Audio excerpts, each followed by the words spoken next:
우리가 어떻게 세계를 바꿀 수 있을까? 아마 그런 생각 해보지도 않는 사람이 많을 겁니다. 세계는커녕 지금 내 하나 생활하기도 힘든데 무슨 세계를 바꾸고 세계복음화를 하냐, 이런 생각을 거의 대부분 그냥 무의식적으로 가지고 있습니다. 그러나 하나님의 우리를 택하실 때부터 모든 족속으로 제자 삼으라는 절대 언약을 주셨습니다. 이거는 내 소원이 아니라 하나님이 그렇게 하시겠다는 언약의 말씀입니다. 그래서 우리 생각대로만 하면은 아유, 그게 맞죠. 내가 지금 내 하나 살기도 힘들고 내 몸 하나 간수하기도 힘든데 무슨 세계복음 하느냐. 그래서 아예 생각마저도 기도마저도 안 해버립니다. 그게 아마 믿는 자의 죄일 수 있습니다. 우리는 세상이 만들어 놓은 윤리 도덕적인 범죄를 하면 죄라고 생각하는데 사실은 하나님이 생각하는 죄는 그런 거 아닙니다. 하나님은 우리 안에서 소원을 두고 하시려고 하는 일이 있는데 나는 그게 전혀 관심도 없고 기도도 안 되는 거예요. 하나님과 관계없는 겁니다. 그 상태가 사실은 죄입니다. 하나님이 원하시는 것과 아무 관계가 없는 내 영적 상태, 이게 사실은 가장 큰 범죄입니다. 그래서 우리는 하나님의 말씀을 볼 때마다, 하나님의 말씀을 들을 때마다 하나님이 우리를 향하신 생각이 뭐냐를 붙잡아야 됩니다. 그리고 그걸 나의 기도 속에, 나의 24시 속에 들어있으면 그 말씀을 이루시는 이는 하나님이십니다. 내 능력과 내 형편과 관계없이 하나님이 이루시는 겁니다. 성경에 보십시오. 요셉 노예입니다. 17살에 노예로 팔려갔어요. 할 수 있는 게 뭐 있겠습니까? 아무것도 없습니다. 죽이면 죽는 겁니다. 때리면 맞아야 돼요. 그런데 요셉은 자기 형편이라 자기를 본 게 아니라 자기를 보내시고 자기와 함께 하시고 자기 가운데 역사하시는 하나님을 바라본 겁니다. 그래서 하나님이 요셉과 함께 하시매 그랬어요. 하나님이 나와 함께 하시면은 한번 생각해 보세요. 안 될 게 있겠습니까? 여러분, 나를 좋아하는 큰 돈 많은 부자하고 내가 음식점에 들어가는데 내가 돈 낼 걸 걱정할 수 있겠습니까? 이유가 없는 겁니다. 그런데 우리는 하나님은 없는 것처럼 사는 겁니다. 그래서 온갖 염려, 근심, 걱정을 도맡아 안고 살아요. 이 영적 상태부터 깨뜨려 버려야 됩니다. 하나님은 지금 우리를 손에 두고 능력으로 행하고 계시는데 하나님이 가장 원하시는 게 뭔가, 거기에 내 중심을, 내 방향을 맞추는 것, 그게 신앙생활입니다. 하나님이 정말 원하시는 게 뭡니까? 하나님은 지금도 말씀을 주시고 그 말씀을 이루시려고 합니다. 그래서 내가 오늘의 말씀을 붙잡는 거예요. 하나님은 그리스도를 통해서 기도에 응답하고 계십니다. 내 이름으로 무엇이든지 구하면 내가 이루리라 약속하셨고, 너희가 지금까지 내 이름으로 아무것도 구하지 아니했으나 이제는 구하라 그러면 받으리니 너희 기쁨이 충만하리라 그랬습니다. 주님은 우리의 기도에 응답하고 계시고 지금도 하나님 보좌 우편에서 우리를 위하여 친히 간구하고 계신다 그랬어요. 내가 기도 못해도 염려할 거 하나도 없습니다. 지금도 성령께서 말할 수 없는 탄식으로 우리를 위하여 친히 간구하신다 그랬어요. 그러면 내가 당연히 염려하거나 인본주의 쓸 게 아니라 기도 속에 들어가야 되는 거죠. 당연하게 하나님은 함께하는 정도를 줘서 세상 살리게 합니다. 그래서 우리의 가장 큰 은혜는 뭐냐면 하나님과 방향 맞추는 겁니다. 하나님이 하시는 그 흐름 속에 들어가는 겁니다. 이 흐름을 예루살렘 교회가 놓쳐가지고 다 실패하고 맙니다. 하나님의 역사에 자리에서 빗나가 버립니다. 그러나 안디옥 교회는 이 흐름을 알았습니다. 이 흐름을 탔습니다. 그래서 하나님이 바꾸시는 흐름 속에 주역이 됩니다. 그게 안디옥 교회입니다. 지금도 우리가 그걸 붙잡아야 됩니다. 제가 그 학교에서도 가르쳐보고 이렇게 뭐 부교육자들도 얘기도 해보고 이래 보면요, 제 마음에는 그렇게 하면은 틀림없이 하나님의 은혜가 있는데 안 하는 것 같아요. 안 해요. 이렇게 하면 되는데 한번 모른 척하고 하면 되잖아요. 원래 우리가 어디 가서 기술을 배우려고 할 때도, 지식을 배우려고 할 때도 선생이 시키는 대로 하지 않습니까? 그 사람이 시키는 데서 교수가 시키고 선생이 시키는 대로 하면은 되어져요. 여러분, 운전할 때 내 기분대로 운전하는 사람이 있습니까? 운전 가르쳐주는 기사는요, 대학도 안 나왔어요. 수준은 내가 훨씬 높지. 돈도 내가 주는 회비 가지고 월급 받는 거니까. 그런데 운전 배우려면 그 사람, 내보다 못한 사람 시키는 대로 해야 돼요. 그러면 운전 되어져요.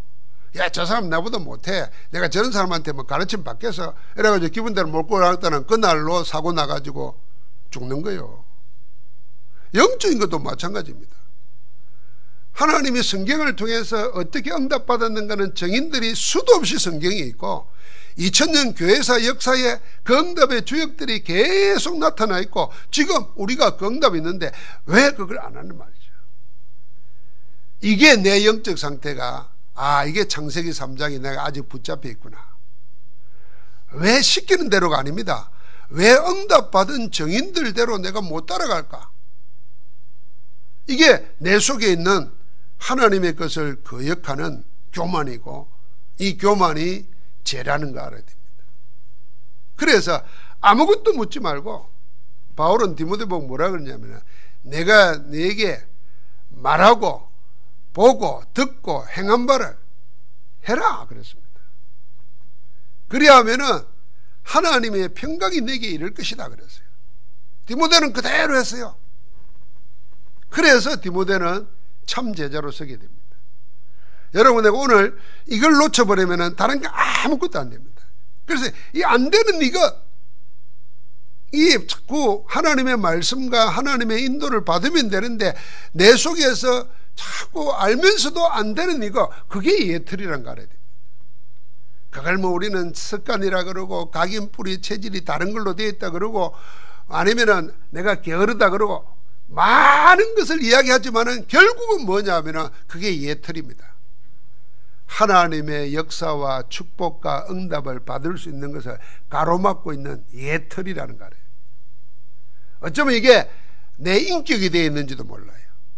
내 영적 상태로 자리 잡고 있는지 몰라요. 이걸 깨뜨려 버려야 됩니다. 자, 초대교회는 1장 14절에 박해가 기다리고 있습니다. 예수 믿으면 잡아 죽여요. 여러분, 죽는다 그러면 우리는 어떻게 하겠습니까?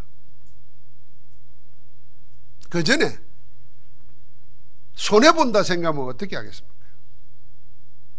이게 안 갑니다. 그런데 이들은 자기 손해보는 거 그거 알면서도 넘어섰습니다. 죽을 수 있습니다. 그것도 넘어섰습니다.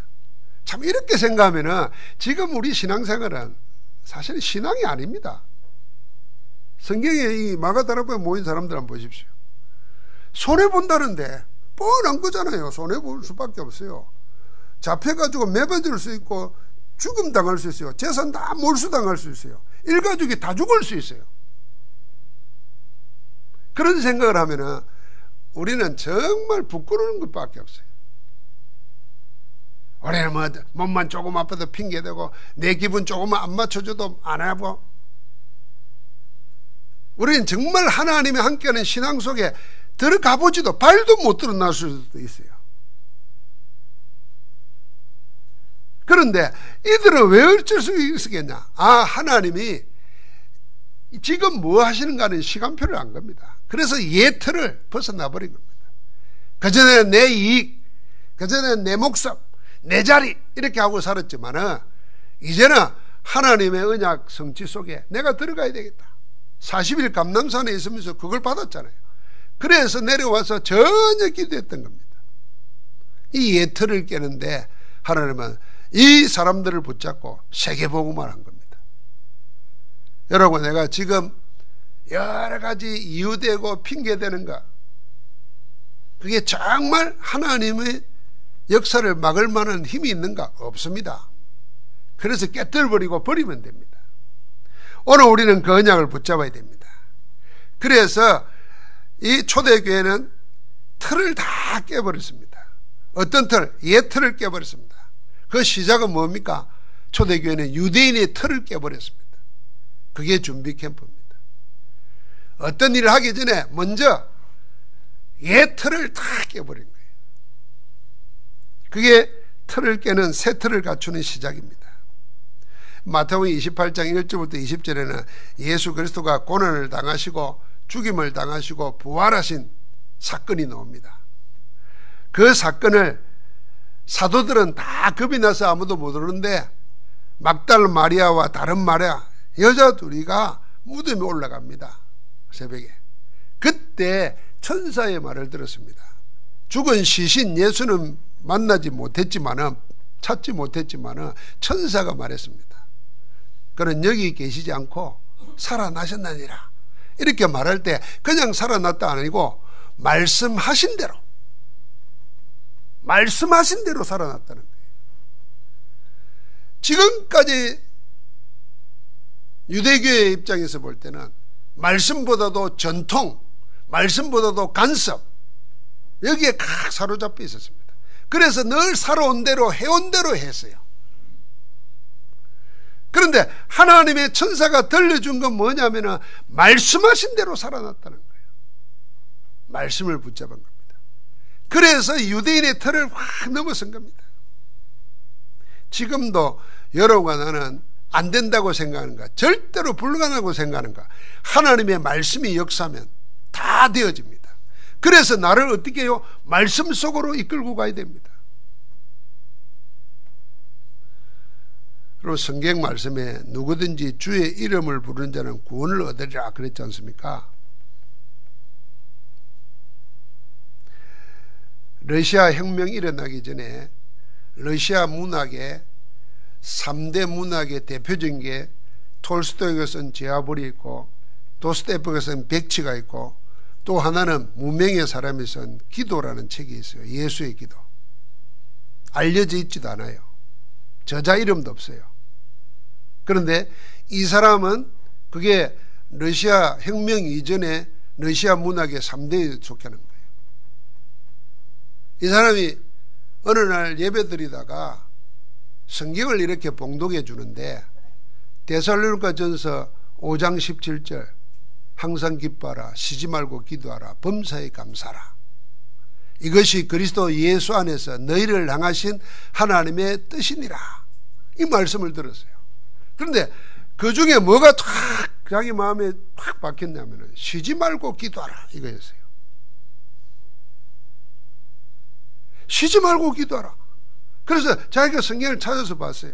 이게 하나님의 뜻이라는 거예요. 예수 믿는 사람이 향한 하나님의 뜻은 뭔가? 항상 기뻐하고 쉬지 말고 기도하고 범사에 감사하는 건데 쉬지 말고 기도를 어떻게 하는 건가? 이게 무슨 기도인가? 어떻게 하면 쉬지 말고 기도할 수 있을까? 이걸 찾아서 순례를 하는 겁니다. 그러면서 쉬지 말고 기도하는 것을 배워요. 그게 아주 간단한 기도예요. 그냥 주 예수 그리스도 내게 은혜를 베푸소서. 이걸 늘 기도하는 거예요. 근데 그것만 하는데 자기 속에 일어나고 그 기도를 가르치는데 다른 사람 속에 일어나는 역사를 쭉 정교해 놓은 그런 짧은 책이에요. 여러분, 하나님의 말씀 하나를 듣고는 그 말씀이 뭔가를 알려고, 우리 같으면 그냥 머리 돌리고 인터넷 듣고 누구한테 물어보고 그럴 거 아닙니까? 언약의 예정은 그런 거예요. 정말 쉬지 않고 기도하고 싶다는 마음을 가진 거예요. 여러분, 우리가 쉬지 말고 기도하라 그러면 아이고 대부분 어떻게 생각합니까? 나도 그랬으면 좋겠다. 어찌 쉬지 않고 기도하노? 그럼 일도 하지 말란 말이고. 그럼 뭐 어찌 기도하는 거냐? 이러고 그냥 끝나버릴 거 아닙니까? 그런데 그 사람 마음속에 성령께서 쉬지 말고 기도하려고 하고 싶은 소원을 일으켜 주신 거예요. 그런데 쉬지 않고 기도하는 것을 배운 거예요. 찾아낸 거예요. 그 기도 속에서 평생을 살다가 난 증거를 남겼는데 그게 계속 남아 있습니다. 여러분, 우리가 하나님의 말씀이 정말 말씀으로 받으면은 우리가 익숙해져 있고 체질되어 있고 각인 뿌리 체질되어 가지고 내가 내 잘못이 잘못인 줄 모르고 이게 뭐가 뭔지도 모르고 그냥 살아가는 그 예틀이 깨져 버립니다. 여러분, 어떤 사람은 날 남의 욕이에요. 막 그게 욕이라는 것도 몰라요. 그 예틀 때문에 하나님의 은혜를 못 받을 수 있어요. 어떤 사람은 날 핑계대요. 머리가 그런 쪽으로 돌아가요. 하나님 말씀 받고 그대로 해봐야 되겠다 이런 생각이 아니고 에이 자꾸 이래버려요. 그래서 설교를 엄청나게 듣는데 사실은 말씀대로 행하는 것은 실천은 하나도 없어요. 실천이 없으니까 하나님이 그 말씀을 실현시키시는 분인데 하나님의 실현이 안 나타나는 거예요. 그리고 내게는 자꾸 기만 커지는 거예요. 다 안다고 생각하고. 여러분, 체험 안 하고 다른 사람을 가르칠 만큼 안 되면 아는 건 아는 게 아닙니다. 내가 체험이 되어서 그 말의 의미를 알고 그 다음에 다른 사람한테 가르쳐서 그 사람을 그렇게 만들 수 있을 때까지 되지 않으면 아는 게 아니라니까요. 그러니까 안 해보면 나도 모르게 됩니다. 하나님의 실현이 안 일어나는 거죠. 이 마가다락방에 모인 초대교회는 자기들의 오랜 체질, 이 유대인의 체질을 깨뜨려 버린 겁니다. 무엇으로요? 말씀으로. 하나님의 말씀 붙잡아야 됩니다. 말씀을 그렇게 삼아야 됩니다. 이 예틀을 깨고 세틀을 갖추는 결론은 뭐냐 하면은 이제 그 정도가 아닙니다. 세계를 장악하고 있는 세상의 틀, 그게 그 시대의 로마입니다. 로마가 그 시대를 다 장악하고 있었으니까 로마의 틀을 깨뜨려버린 캠프가 일어납니다. 여러분, 우리가 세상의 틀을 어떻게 깨뜨리겠습니까? 못 깨뜨립니다. 그래서 하나님의 말씀이 뭡니까? 하늘과 땅의 모든 근세를 내게 주셨으니 그 모든 근세, 하늘에 있는 것과 땅에 있는 것, 영적인 것과 육신적인 것, 하나님의 것과 세상적인 것, 그 모든 것을 뜻대로 할 수 있는 힘이 누구에 있냐? 그리스도께 있다, 그 말입니다. 그 그리스도 안에서, 그리스도의 은혜 속에서, 그리스도의 주시는 능력 속에서 있으면 되는 겁니다. 그래서 사도 바울은 감옥에 있으면서도 내게 능력 주시는 자 안에서 내가 모든 걸 할 수 있느니라. 그 모든 것이 뭡니까? 가난해도 풍부해도 일체의 비결을 배워. 내가 비천에 처할 줄도 알고 풍부에 처할 줄도 알아. 인격적으로 모독을 당해도 내가 자족하기를 배웠다. 그 속에서 뭐요? 하나님의 계획을 찾는 거예요.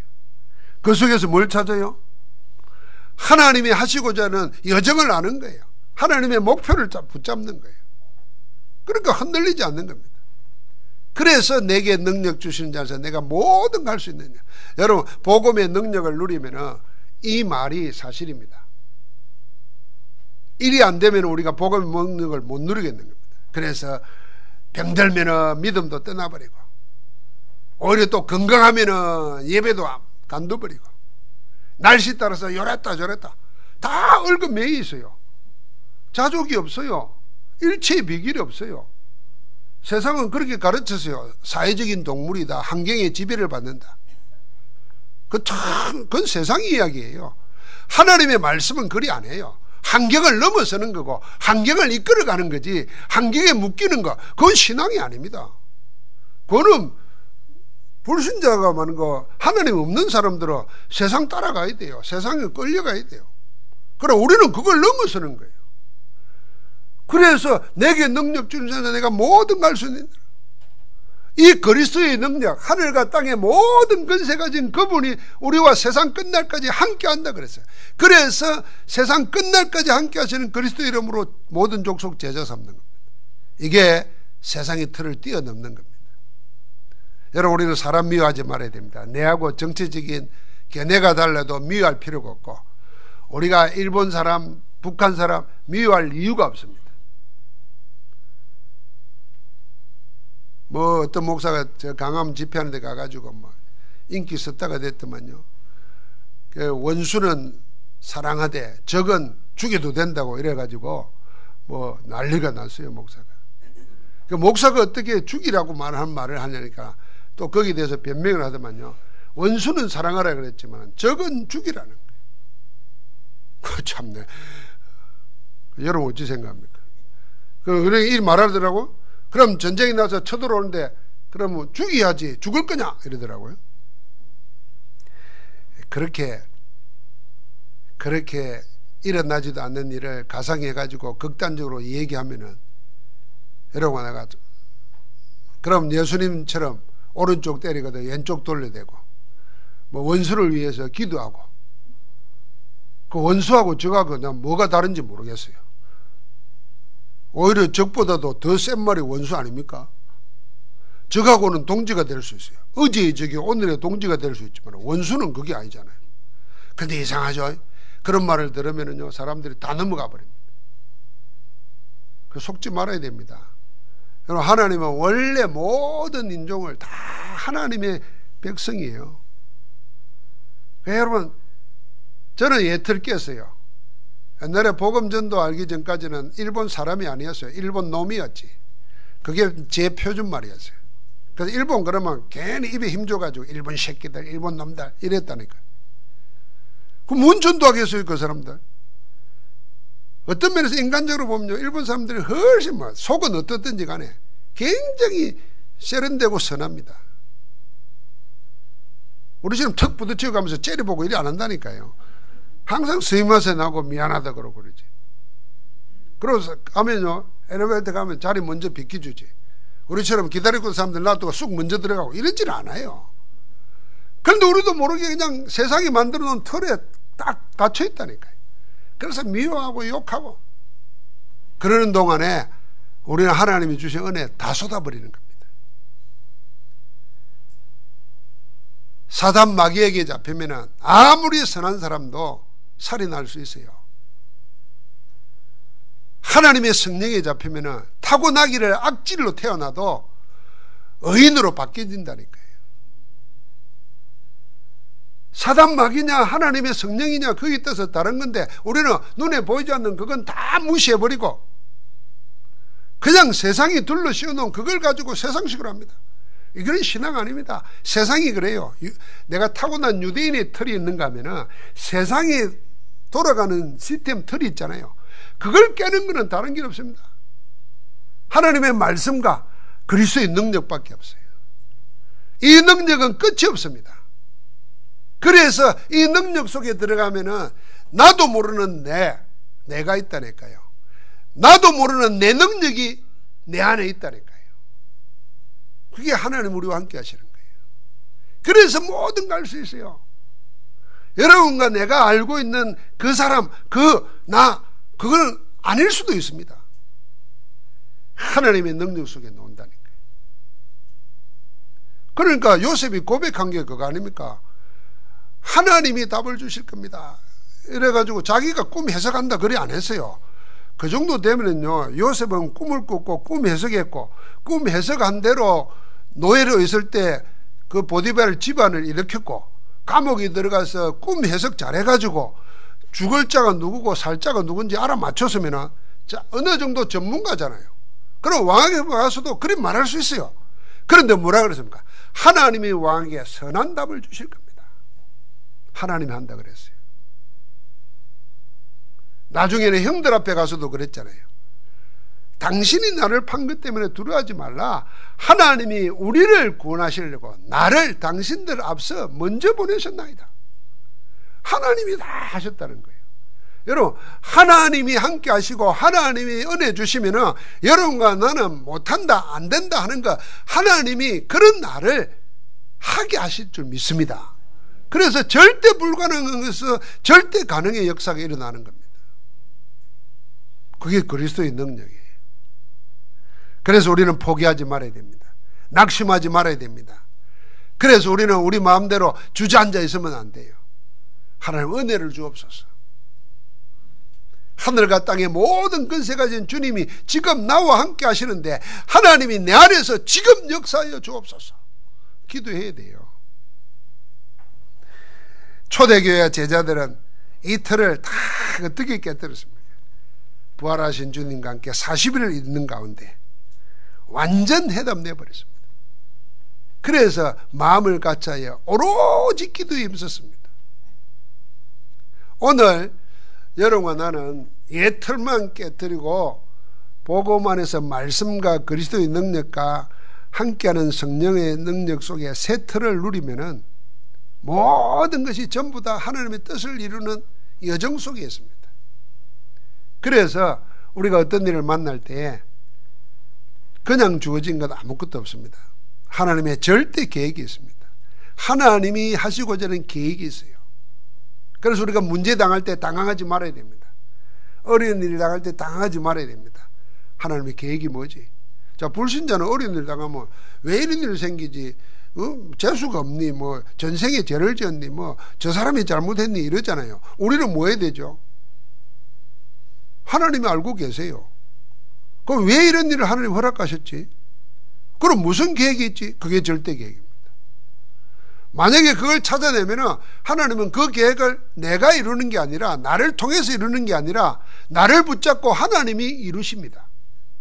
요셉을 붙잡고 애굽에 복음화를 이루시는 거예요. 세계복음화를. 늙은 모세를 붙잡고 출애굽의 역사를 하나님이 이루시는 거예요. 그렇잖아요. 그러니까 나를 붙잡고 하나님이 이루시는 겁니다. 그게 절대 예정입니다. 그럼 왜 그랬을까요? 이유가 있어요. 목표가 세계에 복음하고 세계에 하나님 이름을 알리시는 겁니다. 예수가 그리스도였으면 알리시려고 하는 거예요. 그게 절대 목표예요. 하나님의 절대 계획, 절대 여정, 절대 목표, 이걸 합쳐서 절대 언약이라는 거예요. 그러니까 여러분과 나는 어디 속에 있냐? 하나님의 절대 언약의 속에 인생을 사는 겁니다. 그래서 언약의 여정을 산다는 겁니다. 오늘도 언약의 여정을 살면서 여러분과 나의 옛 틀이 뭔지 찾아야 됩니다. 아직도 하나님은 지금도 나와 함께 하시고 역사하시는데 이 옛 틀이 깨어지면 새 틀이 갖춰지면 되는데 그 방법을 보고 우리는 갱신이라는 겁니다. 갱신하면 돼요. 그리고 갱신은 쉬운 데서부터 하면 됩니다. 제가 한 예를 들어서 쉽게 말하잖아요. 예배 늦게 오는 분들은 예배 5분만 빨리 와보겠다. 그거부터 시작하는 거예요.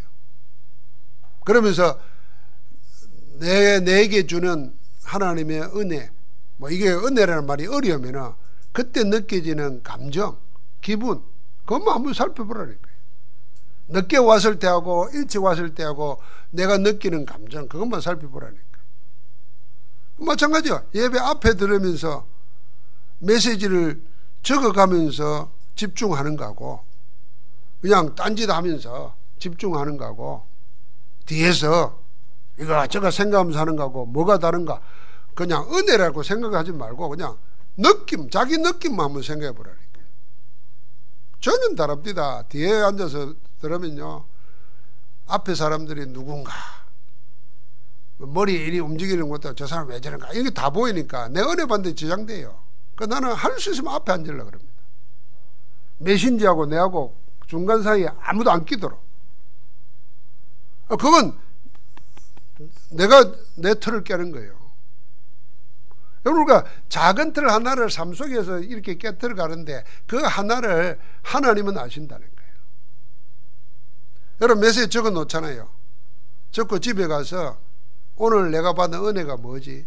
이걸 다른 문장으로 내 손으로 한 문장으로 기록해 보세요. 그때 느낌이 어떤 건지 찾아보라니까요.